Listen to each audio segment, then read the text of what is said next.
তো আল্লাহ বলেন ইন্নাকা কাদিহুন ইলা রাব্বিকা কাদহান ফামুলাকি, হে মানুষ তুমি তোমার রবের কাছে পৌঁছা পর্যন্ত কঠোর পরিশ্রম করতে হবে, তারপরে তুমি তোমার রবের সাক্ষাৎ পাবে। তার মানে এই দুনিয়াটা হচ্ছে পরিশ্রমের জায়গা প্রিয় ভাইরা।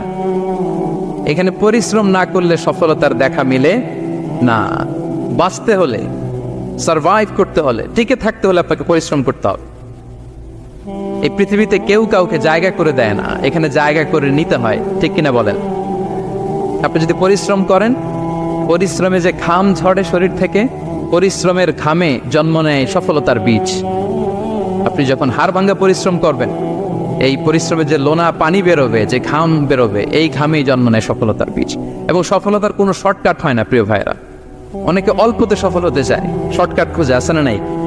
না, সফলতার জন্য আপনাকে লং কাটে যেতে হবে। ওখানে কোনো লিফট থাকে না, সিঁড়ি বেয়ে উঠতে হয়। অনেকে চায় যে সফলতার লিফটে উঠবো, সুইচ চাপবো, সাকসেসফুল ইন লাইফ। না, এত সহজ না, আপনাকে সিঁড়ি বেয়ে উঠতে হবে। তাহলে পরিশ্রমের কোনো বিকল্প নেই। এই দুনিয়াটা হচ্ছে পরিশ্রমের জায়গা, সংগ্রামের জায়গা। আপনি সফল হতে হলে আপনাকে পরিশ্রম করতে হবে, করতেই হবে। আর পরিশ্রমে কোনো লজ্জা নেই। আমি বিভিন্ন আমার আলোচনায় বলি, কাজে লজ্জা নেই। কিসে লজ্জা নেই? আওয়াজ করে বলুন সবাই। কাজে লজ্জা নেই। লজ্জা হচ্ছে অলসতায়, লজ্জা হচ্ছে হাত পাতায়, লজ্জা হচ্ছে অকর্মণ্যতায়। কাজে লজ্জা আছে? লজ্জা কিসে বলেন সবাই? লজ্জা হচ্ছে অলসতায়, অকর্মণ্যতায়। যারা কাজ না করে ফুটানি মারে, ওইটাতে লজ্জা। অনেকে আছে ফুটানি মারে, আছে না নাই? কাজ করে না, সব ফুটানি, এই ফুটানিতে লজ্জা। কিন্তু পরিশ্রমে কোনো লজ্জা নেই। এজন্য আল্লাহ তাআলা বললেন, ইয়া আইয়ুহাল ইনসান ইন্নাকা কাদিহুন ইলা রাব্বিকা কাদহান ফামুলাকি, হে মানুষ তোমার রবের কাছে পৌঁছা পর্যন্ত তোমাকে পরিশ্রম করতে হবে। হাড় ভাঙা পরিশ্রম করে আমার কাছে আসতে হবে, তবেই সফলতা মিলবে। অন্য আয়াতে আল্লাহ তাআলা বলছেন, লাকাদ খালাকনাল ইনসানা ফি কাবাদ, নিশ্চয়ই মানুষকে আমি কষ্ট এবং পরিশ্রম নির্ভর করে তৈরি করেছি। এই পৃথিবীতে টিকে থাকতে হলে তাকে পরিশ্রম করতে হয়, কষ্ট করতে হয়। এবং দুনিয়ার এই সাইকেলটা যদি দেখেন, দিন এবং রাতের যে সাইকেল, রাতকে আল্লাহ বানিয়েছেন ঘুমের জন্য, রেস্ট নেওয়ার জন্য, বিশ্রামের জন্য। আর দিনকে আল্লাহ বানিয়েছেন কর্মচঞ্চল করে, কাজের জন্য। দিনের মধ্যে কর্মস্পৃহা আছে। আল্লাহ তাআলা সূরা নাবাতে বলছেন, ওয়াজআলনান নাহারা মাআশা, আমি দিনকে বানিয়েছি কর্মচঞ্চল। দিনে আপনি কাজ করবেন, হাড় ভাঙা পরিশ্রম করবেন, তবেই সফলতা ধরা দিবে, ঠিক কিনা বলেন? তাহলে প্রথমে আমরা জানলাম এই পৃথিবীতে পরিশ্রম করতেই হবে, পরিশ্রমের কোনো বিকল্প নেই। সফল হতে চাইলে কি করতে হবে? আওয়াজ করে বলবেন, কি করতে হবে? এবং ইসলাম এই পরিশ্রমকে উৎসাহিত করে, পরিশ্রমের মাধ্যমে যে ইনকাম, এটাকে উৎসাহিত করে। বিষ্ণু ঈসা ইসলাম বলেন, মা আকালা আহাদুন তাআমান কাত্তু খায়রান আইয়াকুলা মিন আমালি ইয়াদাই, মানুষ পরিশ্রম করে তার দুই হাত দিয়ে উপার্জন করে যে জীবিকা নির্বাহ করে, এর চেয়ে শ্রেষ্ঠ জীবিকা পৃথিবীতে আর নেই। আল্লাহু আকবার। আপনারা যারা কষ্ট করে ঘাম ঝরিয়ে উপার্জন করেন, এই পৃথিবীতে এর চেয়ে শ্রেষ্ঠ উপার্জন আর হতে পারে? পরিশ্রম করে ঘাম ঝরিয়ে আপনি যে রিজিক এর বন্দোবস্ত আপনার হয়, এই খাবারের চেয়ে শ্রেষ্ঠ খাবার পৃথিবীতে হতে পারে? এরপর বিষ্ণু ঈসা ইসলাম বললেন, ওয়া ইন্না নাবিয়াল্লাহি দাউদ আলাইহিস সালাম কানা ইয়াকুলু মিন আমালি ইয়াদি, আল্লাহর নবী দাউদ আলাইহিস সালাম তিনি নিজ হাতের উপার্জন থেকে খেতেন। সুবহানাল্লাহি বিহামদি। তিনি আর্মার বানাতেন, যুদ্ধাস্ত্র।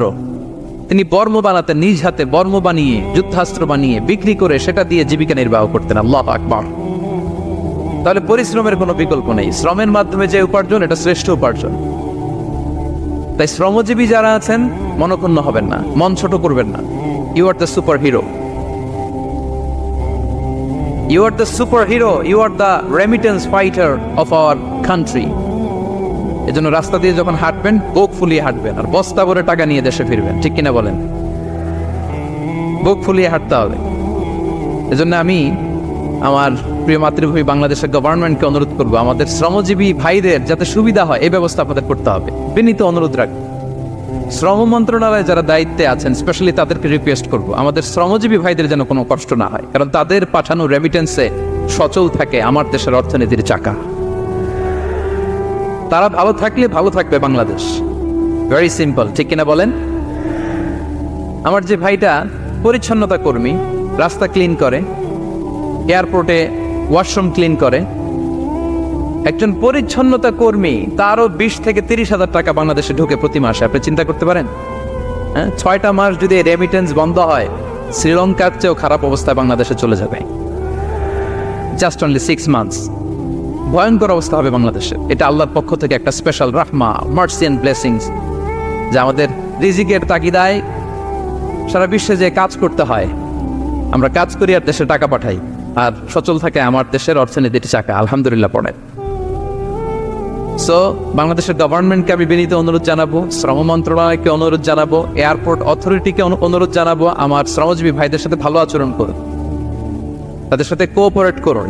বিশেষ করে যতগুলো দূতাবাস আছে সারা বিশ্বে, বাংলাদেশের যে মিশনগুলো, দূতাবাসগুলো, আমার শ্রমজীবী ভাইদের যে কোনো কাজকে অগ্রাধিকার ভিত্তিতে আপনারা সার্ভিস দিন। এটা দিতেই হবে, ঠিক কিনা বলেন? তারা ভালো থাকলে ভালো থাকবে বাংলাদেশ। তো এই জন্য শ্রমের কোনো বিকল্প নাই। নিজ হাতে উপার্জিত অর্থ, নিজ হাতে উপার্জিত কামাই, এটা শ্রেষ্ঠ কামাই। তো আলহামদুলিল্লাহ আজকের অডিয়েন্সের মধ্যে শ্রমজীবী ভাইয়েরা বেশি, আলহামদুলিল্লাহ পড়েন। এটা আমাদের সৌভাগ্য। এই যে বাংলাদেশে এখন চাকরি নাই, চাকরির বাজার মন্দা, মাস্টার্স পাস করে বেকার টোটো কোম্পানির ম্যানেজার, এরকম আছে না নাই? তার বিপরীতে আল্লাহ তাআলা আপনাদেরকে মালয়েশিয়া নিয়ে আসছে। প্রতি মাসে আপনি টাকা পাঠান, আলহামদুলিল্লাহ।